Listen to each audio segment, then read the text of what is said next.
The next piece of our journey sees us going from the mansions of Sutton into the place where we began, Fairview, right there along the coast.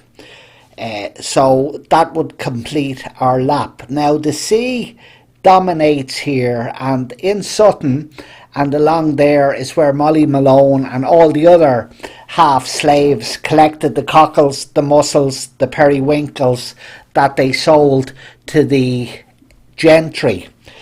Not only that, but because of the shape of Dublin Bay, prawns were a big deal there. They were able to spawn there, and the peasants like Molly Malone got them and sold them to the Jamisons and Lord Hoath and so on, and the Prawn Sandwich Brigade, who benefited from the very diverse ecosystem of Hoath and right in because of the sandbank and Bull Island we will come to later on. So as Molly Malone slaved, the Prawn Sandwich Brigade had it nice and easy, plenty of prawns to munch. It's only Chinese and Georgian people I see collecting them now. The habitat has shrunk a lot, and even the birds, which are a big attraction along this coastline, are finding it difficult to get anywhere to land as they migrate. Kilbarrack Cemetery is one of the major sites we come across on the way. The healthiest graveyard in Ireland, as Brenton Behan said.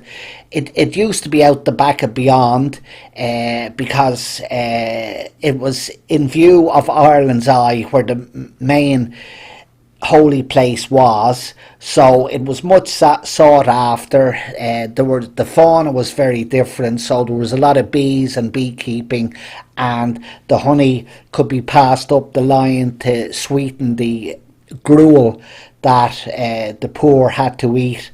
The church of Nave Barogue is still there, with some aristocracy in there having a view over Dublin Bay, where the leisure class run by to work off their calories or cycle along there, imagining they're in the Tour de France. There were hundreds of them there during the lockdown.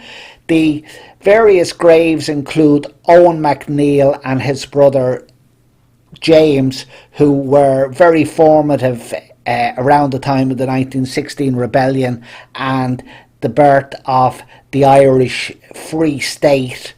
They have pride of place right in front of that church.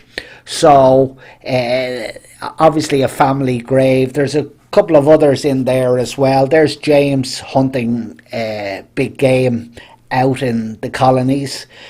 We have various views of the grave. As you can see, it's very well situated along the coastline, the houses encroaching more and more all the time. It was a major place to bury people during the Black and Tan War era, and British soldiers went in there as well. There's several ex-IRA people in there, amongst the many others. The sham squire Francis Higgins, the informer and charlatan, is one of the main attractions in there. He's so infamous, they say, the night the sham squire died. The more reputable people are the Sisters of Mercy, hundreds of whom are buried in here, founded by Catherine Macaulay, and have done so much good work in Ireland and throughout the world. They obviously get professionals like all the other nuns do to look after their graves, but their section in there would be one of the biggest. Now, we go along a straight line and we can cross over to Dollymount, over by the from Dollymount to Bull Island, either the old way over the bridge or through the newer causeway. And Bull Island is a major attraction in itself. It's a natural place for migratory birds and the like to take a rest on their way. Patrick Kennedy, a Jesuit priest, came up with the idea when he was living nearby in Manresa, a place the Jesuits have in Dollymount.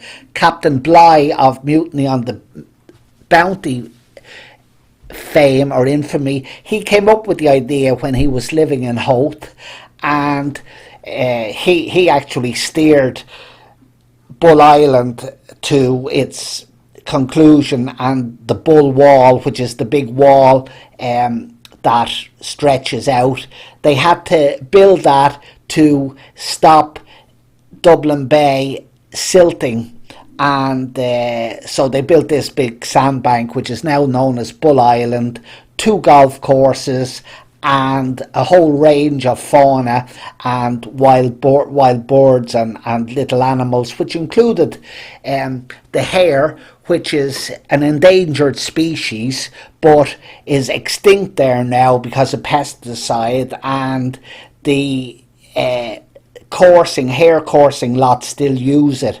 So if you can get out to Bull Island when it's not too crowded, if that's possible, you can see all these little birds and so on. It's a major haunt of ornithologists. The dunes like those in Portmarnock are of a special interest. Rabbits seem to have colonised it a bit, so no doubt there's foxes there feeding on the rubbish the day trippers and similar folk leave behind them.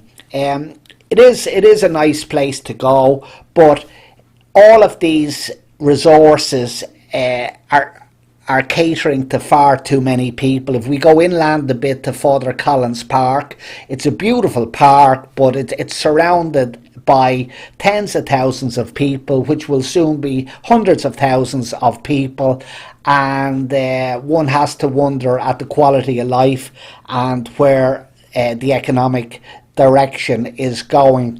So today we are lucky that we still have these resources right at the doorstep of Dublin, and it's really a question of trying to see them before they're stuffed up. The seals here are not happy little troopers, because the fish, the shoals of herring and so on, have been almost totally fished out, and the Irish fishing fleet is more or less finished. Phil Donnelly, one of the great people from Clontarf, legendary guitarist, played with all the big boys. Oliver Cromwell came visiting. His quartermaster General John Vernon took over Clontarf Castle, has roads like Vernon Avenue in Clontarf called after him, gave the locals a terrible time. Schrodner, the chap with the cat, lived in Clontarf during World War II, and so did Sean Dublin Bay Loftus. He's the man who invented esoteric politics in Ireland. Barry Fitzgerald there, famous actor. There was the Clontarf baths, a big deal. You could swim in the baths. Brian Boru met his Waterloo at Clontarf when he sent the Vikings packing. That is the end of the Merino Camino. We've done the entire circle. There's a lot of stories, obviously, through the Barry Fitzgeralds and all the other great actors and personalities who have graced this area of Dublin before we ever did. So there's a lot to really see there. There's the Merino Camino. You can download a free app if you so wish, and this is a contribution to try to get people to appreciate that there's more to the area than fish and chips and takeaway food.